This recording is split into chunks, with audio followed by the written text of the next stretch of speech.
student. I'm Bhavna from Pride India Center School, Rajdham.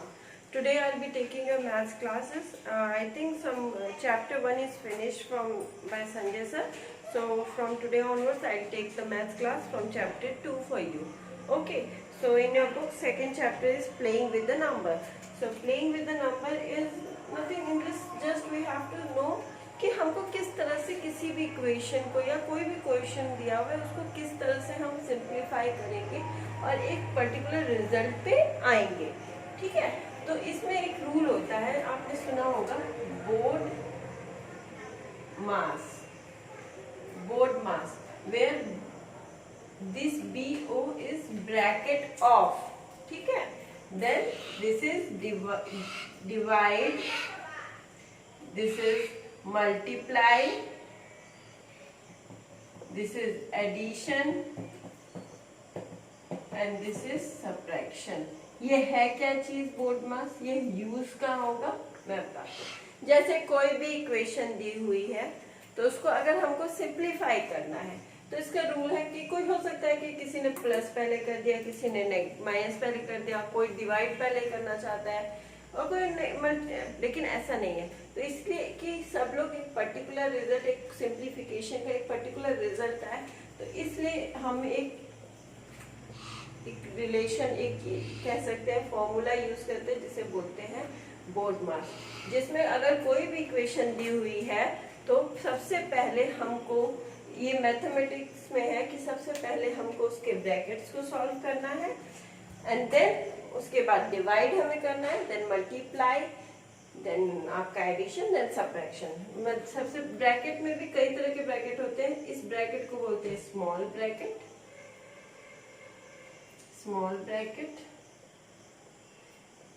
इस तरह के ब्रैकेट को बोलते हैं कर्ली ब्रैकेट. और this one is big bracket. ठीक है. तो और जो मैंने ऑर्डर लिखा है इसी ऑर्डर में सॉल्व करना है. जब सबसे पहले हमको जो स्मॉल ब्रैकेट के अंदर जो भी इक्वेशन दी गई है उसे सॉल्व करना है, उसके बाद कर्ली ब्रैकेट सॉल्व करेंगे एंड देन उसके बाद हम बिग ब्रैकेट सॉल्व करेंगे. और ब्रैकेट के अंदर जो भी इक्वेशन है उसको इस तरह सॉल्व करना है. पहले डिवाइड करना है, फिर मल्टीप्लाई, फिर एडिशन, फिर सबट्रैक्शन. सपोज करो डिवाइड और मल्टीप्लाई नहीं है, दो इक्वेशन दिया है उसमें एडिशन और सबट्रैक्शन है, तो पहले ऐड करेंगे देन सबट्रैक्ट करेंगे. ठीक है. एक दो एग्जांपल देख लेते हैं इससे रिलेटेड. देखो मैं यहाँ लिख दे रही हूँ बोर्ड मास. ठीक है. एक आपके बुक का ही एग्जांपल है. सपोज करो 54 डिवाइडेड बाय 6 प्लस 2 मल्टीप्लाई 3. इसको हमको सॉल्व करना है. अब इस इक्वेशन में आपको डिवाइड प्लस मल्टीप्लाई दिख रहा है, तो सबसे पहले हमको क्या करना है, इसमें ब्रैकेट नहीं है तो ब्रैकेट भूल जाओ. नेक्स्ट क्या है, डिवाइड. तो डिवाइड है तो यानी कि इसको पहले हम डिवाइड करेंगे. तो 6 9 का 54, तो 9 यहाँ आ जाएगा. बच गया क्या, उसको एज इट इज लिख दो. ठीक. अब नेक्स्ट हमारा क्या है, मल्टीप्लाई है तो इन दोनों को हम मल्टीप्लाई करेंगे. 2 3 जा 6. ठीक है. अब हमारा नेक्स्ट एडिशन है और उसके अलावा मेरे पास कुछ नहीं है, तो इसलिए 9 + 6 इज 15. तो 15 इज द आंसर. सिमिलरली एक और क्वेश्चन देखते हैं. 95 - 7 × 2 + 40 डिवाइडेड बाय 5. सिंप्लीफाई करना है इसको हमको. ठीक है.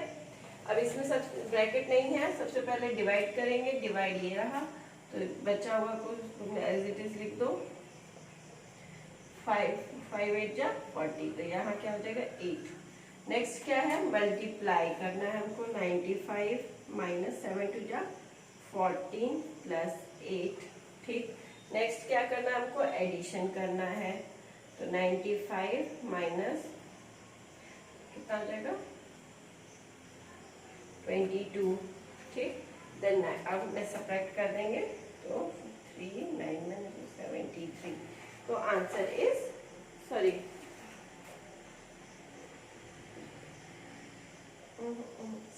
दिस हियर, यहाँ पे 95. अब ये एडिशन करना है, लेकिन यहाँ पे क्या है -14 + 8. अब यहाँ ये नेगेटिव है, यहाँ पॉजिटिव है, तो यहाँ किसको ऐड करेंगे? यहाँ पे जब आप एडिशन बोला है, यहाँ सब्ट्रैक्शन है, तो ये एक पॉजिटिव है, तो हम इन दोनों को पहले ऐड करेंगे, ठीक है। ये यहाँ पे यही याद रखना है, ठीक। जो मैंने किया पहले कि उस तरह से मिस्टेक हो जाएगा, उस तरह से नहीं करना है, क्योंकि ऑब्वियसली आपको यहाँ साइन डिफरेंट है। तो पहले पॉजिटिव पॉजिटिव पहले हमको एडिशन करना है, तो पहले ऐड करेंगे। तो 95 plus 8 is what? 103 minus 14 that is 89, ठीक है। इस तरह से सिंप्लीफाई हो जाएगा। नेक्स्ट एक और एग्जांपल देख लेते हैं। 48 minus 16 minus 7 minus 15 minus 19 minus 5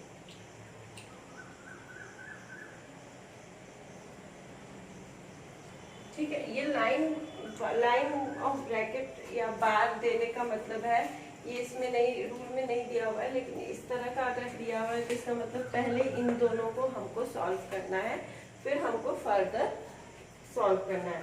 तो अभी हम क्या करेंगे, सबसे पहले हमको दिख रहा है कि स्मॉल ब्रैकेट है, स्मॉल ब्रैकेट के अंदर भी बार है, तो हमको सबसे पहले उसको सॉल्व करना है।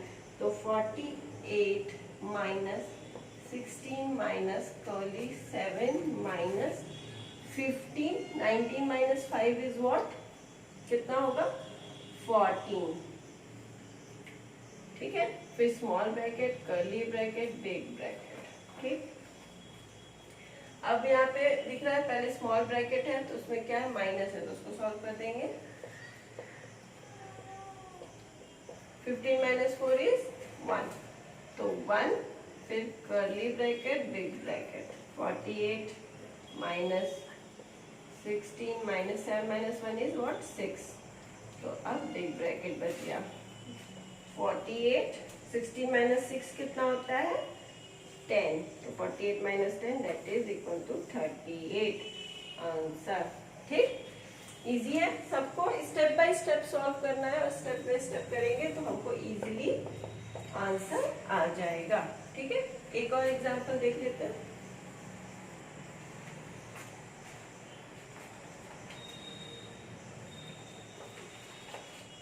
ठीक है, चलो एक एग्जांपल है। 15 plus 9 divided by 3 minus 5 into 3 minus 35 minus 7 minus 4,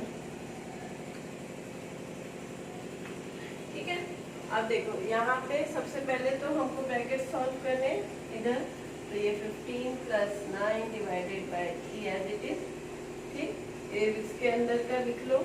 यहाँ पे सबसे पहले small bracket 5 into 3 minus 7 minus 4 is what? 3, तो 5 माइनस 3 कर्ली बिग, ठीक। 15 plus 9 divided by 3 minus 5 into 3, 5 minus 3 is what? 2, minus 2 big bracket. अब क्या करना है? पहले मल्टीप्लाई, डिवाइड, मल्टीप्लाई और माइनस है, पहले मल्टीप्लाई करेंगे फिर सब्ट्रैक्ट करेंगे। तो 15 प्लस 9 डिवाइडेड बाय 3 माइनस 15 की 5 या 15 माइनस 2, ठीक। तो 15 plus 9 divided by 3 minus 15 minus 2 is what? 13। अब ये इक्वेशन आ गई हमको। अब इसमें सबसे पहले क्या करना है? हमको डिवाइड करना है। तो 15 प्लस 3 माइनस 13। अब क्या करेंगे? हमको एडिशन करना है, a then subtract. 15 plus 3 is 18 minus 13 that is equal to 5 answer, ठीक है। तो इस तरह से सिर्फ हमको इस सीक्वेंस को फॉलो करते जाओ और हम इजीली क्वेश्चन को सॉल्व कर लेंगे। इसके बाद आपका एक्सरसाइज है 2.1, उसमें आप एक्सरसाइज को सॉल्व कीजिए। अकॉर्डिंग 14 to 20 क्वेश्चन है एक्सरसाइज में, एक एक को सॉल्व करके देखिए। अगर कहीं भी डाउट होता है तो आप मुझको टेक्स्ट कीजिए, ठीक है। अगर कोई भी डाउट होता है, just for a second wait कीजिए, सॉरी, ठीक है। इसके अगर इसमें कहीं भी आपको डाउट होता है तो जस्ट टेक्स्ट कीजिए, अदरवाइज फिर नेक्स्ट क्लास में हम नेक्स्ट एक्सरसाइज स्टार्ट करेंगे, factors and multiples. Till then stay at home, stay safe, बाहर नहीं जाइए, अभी भी कोरोना है, ठीक है, तो इस वजह से और सावधानी बरतिए, अपने हाथ को साफ रखिए, मास्क लगा के बाहर जाइए, ठीक है, और अच्छे से घर पर पढ़ाई कीजिए, अभी बहुत टाइम है आपके पास, आप अच्छे से पढ़ाई कीजिए, अच्छा नंबर आपको एग्जाम्स में आएगा। Thank you, till then.